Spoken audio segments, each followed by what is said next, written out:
parking po dyan, sir. Oh, 24 hours po yan. Oo. Alam nyo naman po pala, sir eh. Kahit kasi yan eh, hindi naman kami lahat dito may parking sa loob, sir.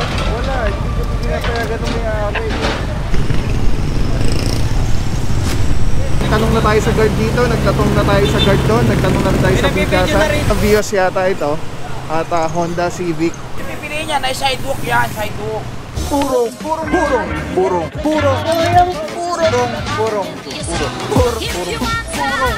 pagmamahal, purong pagmamahal.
What is up guys? Papa Pao here, purong Yan, sidewalk. Pag pipiliin niya, na sidewalk yan, sidewalk. Isa, sidewalk din, nasa kurbada. Deputy Mayor Edgar Del Monte, Vice Mayor Jen Soto, mga puro tuloy-tuloy ang pagpapago. PTMD, Tika Pagaliso, Dexter Cardenas, together with MMDA Season 2. OIC for today, Officer Francisco and Officer Alvario. At team leader naman natin for MMDA Season 2 is Officer Ballesteros. Sama natin dito, Officer Santa Cruz. Officer Santa Cruz, good morning sir. Mga puro, may naabutan tayo dito. Dalawang sedan. Toyota Vios yata ito. At Honda Civic. Nakabangketa po. At ito pong area natin ngayon ay Esteban, Nevada. Ayun po yung signage na parking both sides. So tulad ng sabi natin, di ba, i-park ng maayos. Kasi kung dun banda sinagad siguro kakasya eh. Kaya nandito kasi inabot na yung bangketa. Kaya inaantay na lang natin yung may-ari or yung driver. Binibigyan lang po natin siya ng 5 minuto. Or else, pag wala pa rin na driver or magpapatiket na may-ari, after 5 minutes ay diretso na po nito Tumana Marikina. Dadali na po sa akin.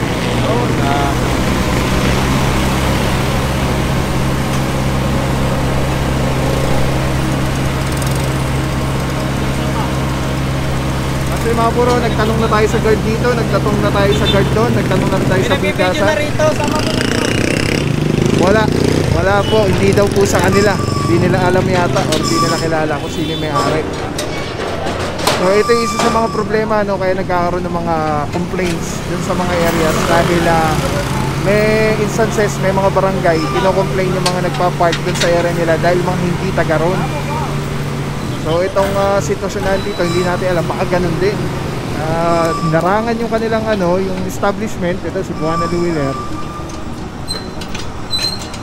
Tapos hindi naman pala nandito, hindi naman pala kliyente. So regardless kung kliyente, mali pa rin yung pagkakapark. Pero the point is, dapat nag-park ka dito, siguro dapat may binili ka lang or ride ka at some point, di ba?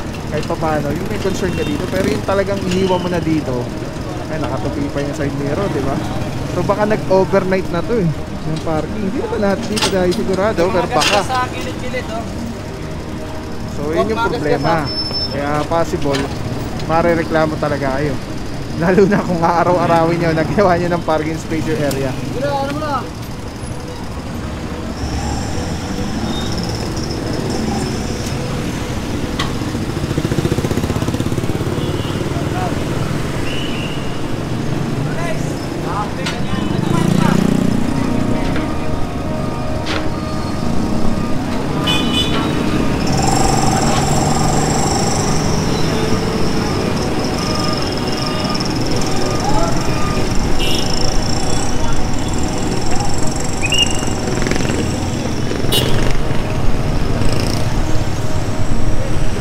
Ito mga puro, may driver na dumating. Kaya lang wala na, naurasan na po. Magpas na siya sa 5 minutes. Kaya ito, diretso na po ito, Tumana, Marikina. Found na po yung kanya sakyan. Mga kasama natin dito mga puro, si Officer Tianyo, Officer Ballesteros, Officer Morales, and Officer Santa Cruz. Dalawa po, bali hinihila. 5 minutes sa pareho po ito. Officer Tianyo, good morning sir. Saludo mga bossing. Pinaka-best na ito is sumama na lang si boss. Operating naman si bossing. Ayan, tinanggal niya na sa handbrake. Pinakamaganda niya, sama na lang si bossing para pagdating sa Tumana, i-release niya na rin agad.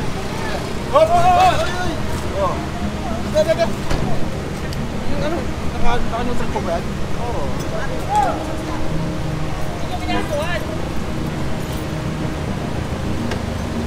Sinabi niya i-neutral tapos tanggalin yung handbrake pop na lang! Pumadok na. Kaya mga puro, nag-cooperate na si bossing. Para hindi na rin mas kapila! Kanan! Yan! Kanan!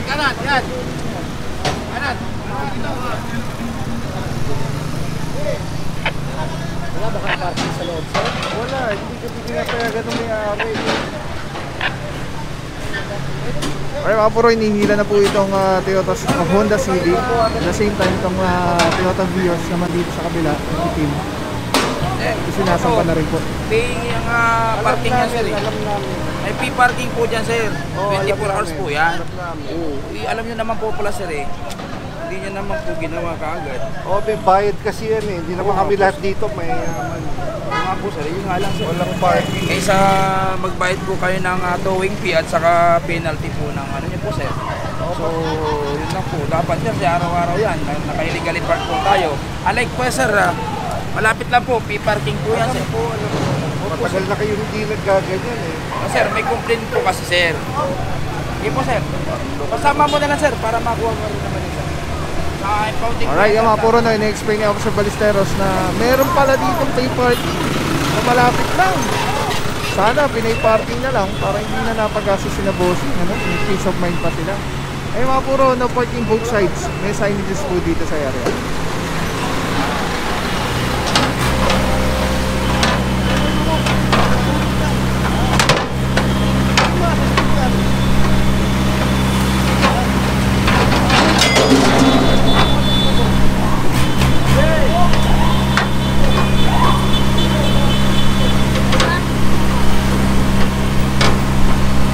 Alright mga puro, tawad na po itong itim at tawad na rin po yung parang verde na asul, greenish blue, parang teal. At clear na po yung area. Esteban Navada, corner Xavierville Avenue. Let's go guys. See you lang po tayo.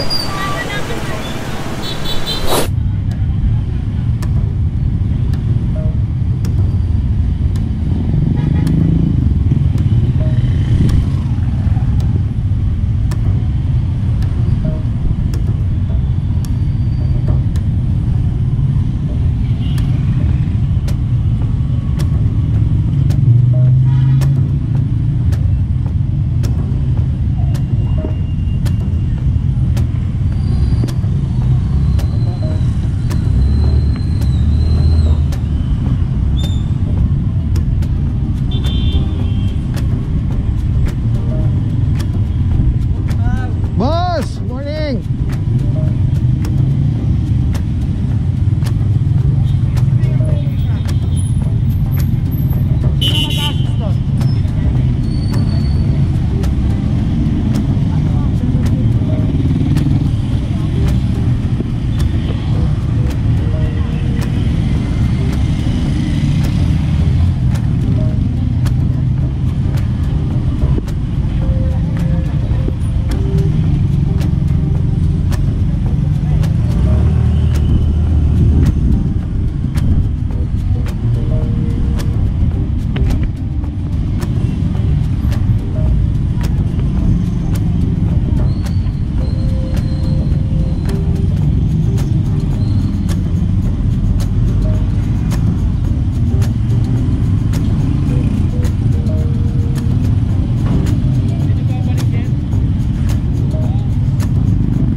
Wala sa papel? Wala. Sayang. Doon ako ng problema. Kasi hindi ko rin matikitan dahil walang mga driver. Iniiwan mga driver. Kailangan towing. Towing pa rin. Pag may towing yan, maglalabasan. Kahit 20 towing, malalagyan natin. Dalawang hindi, iniiwanan mo si John. Ah, Ito natin ngayon, papasok na sa iniwanan doon. doon sila nagpa-park.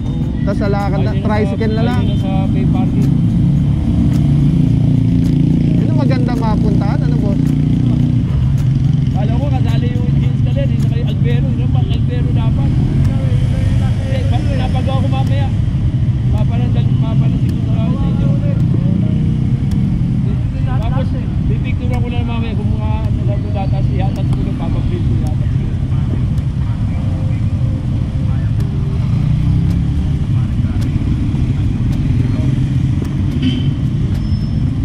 San Roque daw kayo nilipat? San Roque? Barangay San Roque?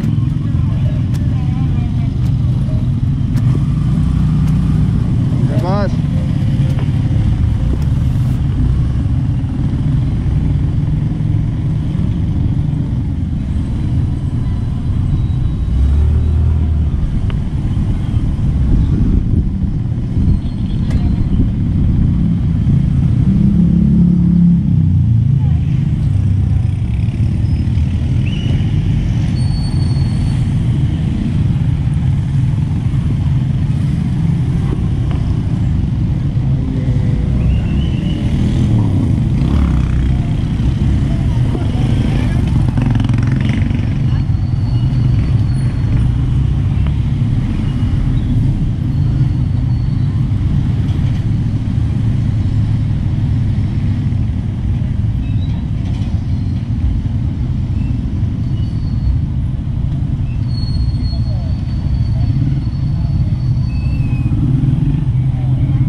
big shoutout lang Telesim Philippines. Grabe, sobrang solid nito mga bro. Ito lagi natin kasama sa mga operations, sa mga vlogs natin. Tatanggalin nyo, twist nyo lang yan to the left.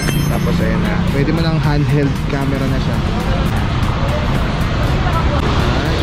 Tapos, ang ganda. Diba? Hindi ka mukhang ano, parang may nakasabi sa'yo na weird. Ganda. Ganda ng kulay, pogi-pogi pa rin. LC number 1. Let's go, purong pagmamahal. Maraming salamat sa'yo. Walang papapaw. So thank you so much sa walang sa akong support, tiwala. Wala akong masabi kundi thank you so much. Thank you sa Panginoon at ingat kayo palagi. Again, kung wala akong papapaw. So thank you so much. God bless you. Purong pagmamahal. Thank you so much. God bless.